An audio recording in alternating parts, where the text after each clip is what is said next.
शुक्लाम्बरधरं विष्णुं शशिवर्णं चतुर्भुजं प्रसन्नवदनं ध्यायेत् सर्वविघ्नोपशान्तये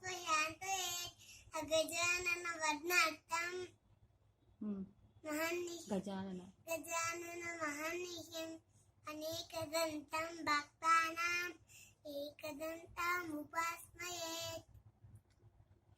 गुरुब्रह्मा गुरु विष्णु